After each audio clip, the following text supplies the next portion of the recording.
ભારતીય મજદૂર સંઘ દ્વારા પીએફ કમિશનરને આવેદનપત્ર આપી ઈપીએફઓની રકમમાં વધારો કરવાની માંગ કરવામાં આવી છે। ભરૂચ જિલ્લા અખિલ ભારતીય મજદૂર સંઘ દ્વારા પીએફ કમિશનરને આવેદનપત્ર પાઠવવામાં આવ્યું હતું, જેના જણાવ્યા મુજબ ભારતમાં ઈપીએફઓ કલમ 95 હેઠળ 1000 રૂપિયા પેન્શન મળે છે, તેની જગ્યાએ 5000 કરવાની માંગ કરવામાં આવી હતી। તેમજ માંગ ન સંતોષાય તો ઉગ્ર આંદોલનની ચીમકી ઉચ્ચારવામાં આવી છે। સદંતર કાર્યક્રમમાં ભારતીય મજદૂર સંઘ વરિષ્ઠ નાગરિક પરિષદના રાષ્ટ્રીય ઉપાધ્યક્ષ આંબાલાલ ચૌહાણ તેમજ ભારતીય મજદૂર સંઘના પ્રદેશ મંત્રી પ્રતાપસિંહ ચૌહાણ તેમજ જિલ્લા મંત્રી અશોક પટેલ, જિલ્લા પ્રમુખ તેમજ સતીશ પરમાર સહિતના આગેવાનો અને કાર્યકરો જોડાયા હતા। જેકેસી ગુજરાતી સાથે કેતન મહેતા, ભરૂચ।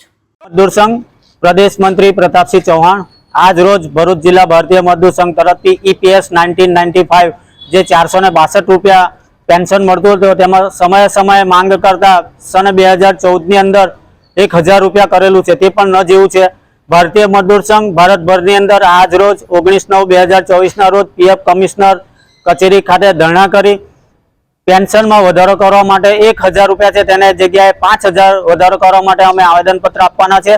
भारतभरनी अंदर ज्यां पीएफ कचेरी नथी त्यां कलेक्टर श्री ने अने ज्यां पीएफ कचेरी छे त्यां पीएफ कमिश्नर ने अने पीएफ कमिश्नर द्वारा वडाप्रधान श्री ने आवेदनपत्र आपवाना छे।